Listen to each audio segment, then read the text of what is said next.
నీకు అధికారాన్ని ఇవ్వబోతున్నాను, నీకు అధికారాన్ని ఇవ్వబోతున్నాను, నీకు అధికారముని ఇవ్వబోతున్నాను, నీకు అధికారముని ఇవ్వబోతున్నాను. అధికారము, అధికారము. నీకు అభిషేకాన్ని ఇస్తున్నాను, అభిషేకాన్ని ఇస్తున్నాను, అభిషేకాన్ని ఇస్తున్నాను.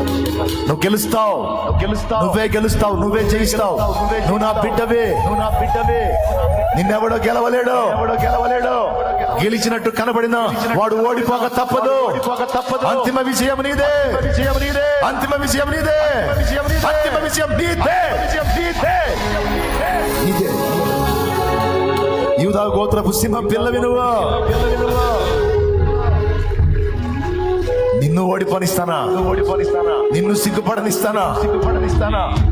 నీ మూర్ఖతను బట్టి నిన్ను అప్పగించాల్సి వచ్చింది, నీ మూర్ఖతను బట్టి నిన్ను అప్పగించాల్సి వచ్చింది. వంశని మెడను బట్టి అప్పగించాల్సి వచ్చింది. నువ్వు నా వైపు మళ్ళుకుంటున్నావు, నువ్వు పశ్చాత్తాపడుతున్నావు, దుఃఖపడుతున్నావు, నువ్వు ఆలోచిస్తున్నావు. నాకు తెలుసు. నిన్ను ఓడిపోనీయనని నా దేవుడు మాట్లాడుతున్నాడు. నిన్ను ఓడిపోనీయను, నీ తలనెత్తువాడను నేనే.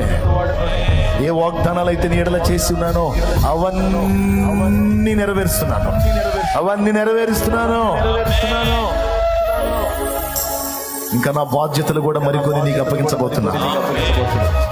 ఇంకా మరి నూతన క్రియలు, నూతన కార్యాలు నీ ద్వారా చేయించబోతున్నాను.